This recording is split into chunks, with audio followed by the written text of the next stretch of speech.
ইডির তলব রণবীর কাপুরকে। বলিউডের প্রথম সারির একাধিক তারকা ইতিমধ্যে এনফোর্সমেন্ট ডিরেক্টরেটের আধিকারিকদের মুখোমুখি হয়েছেন। এবার সেই তালিকায় নতুন সংযোজন ঋষি পুত্রের নাম। আগামী 6 অক্টোবর শুক্রবার ইডির অফিসে তলব করা হয়েছে রণবীরকে। মহাদেব বেটিং দুর্নীতি মামলাতেই এই তলব বলে জানা গিয়েছে। কেবল রণবীর নন, জানা গিয়েছে আরও একাধিক তারকাও নাকি ইডির আতশ কাচের তলায় রয়েছেন এই একই দুর্নীতি মামলায়।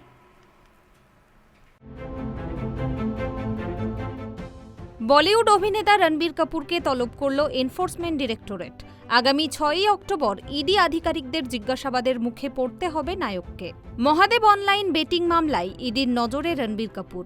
বেআইনি বেটিং প্ল্যাটফর্ম মহাদেব অনলাইনের হয়ে সোশ্যাল মিডিয়ায় প্রচার সেরেছেন রণবীর। প্রচার সারার জন্য পারিশ্রমিক হিসেবে মোটা অঙ্কের টাকাও নিয়েছেন আলিয়ার স্বামী।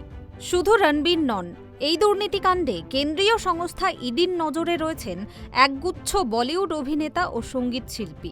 আর্থিক কেলেঙ্কারির তদন্তে নেমে একে একে সকলকেই জিজ্ঞাসাবাদ করতে চায় ইডি।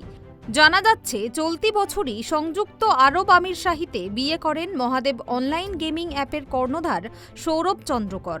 গত ফেব্রুয়ারি মাসে সেই বিলাসবহুল বিয়ের অনুষ্ঠানে হাজির ছিলেন একাধিক তারকা। সেই সময় ওই অ্যাপের সাকসেস পার্টিও আয়োজন করা হয়েছিল। সেই পার্টিতে ঠিক কী আর্থিক লেনদেন হয়েছিল সেদিকটাও খতিয়ে দেখতে চায় ইডি। অনলাইন গেমিং কাণ্ডে গড়াপেটা সম্পর্কে রণবীর কতটা ওয়াকিবহাল? শুধুই কি অ্যাপের প্রচার সেরেছেন তিনি, নাকি শিকড় আরও গভীরে? সে বিষয়েও তথ্য অনুসন্ধানে নেমেছে কেন্দ্রীয় তদন্তকারী সংস্থা। আনুমানিক 5,000 কোটি টাকার এই আর্থিক দুর্নীতির মামলার মূল কেন্দ্র সংযুক্ত আরব আমিরশাহী। সেখানেই মহাদেব অনলাইন বুকিং অ্যাপের হেডকোয়ার্টার। টাকা পাচারের জন্য বস্তিবাসীদের টাকা টোপ দিয়ে তাদের ব্যাংক অ্যাকাউন্টের কন্ট্রোল ওই অ্যাপের এজেন্টরা নিয়ে নিতেন। তদন্তে নেমে জানতে পেরেছে ইডি, ভাড়ার অ্যাকাউন্ট থেকে কাস্টমারের টাকা পৌঁছে দেওয়া হতো সংশ্লিষ্ট অ্যাকাউন্টগুলোতে। এভাবেই বেটিং অ্যাপকে ঢাল করে ভিলায়ের এক সামান্য ফলের রস বিক্রেতা সৌরভ চন্দ্রকর ফুলে ফেঁপে ওঠেন। করোনার পরই সৌরভের এই কেলেঙ্কারি কাণ্ড ডানা মেলে। এখন ইডির ওয়ান্টেড লিস্টে রয়েছেন সৌরভ ও তার সহযোগী রাজগুপ্তা।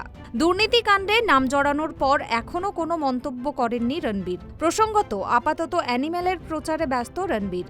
তু ঝুটি মে মক্করের পর এবার কবির সিং পরিচালিত ছবিতে দেখা যাবে রণবীরকে।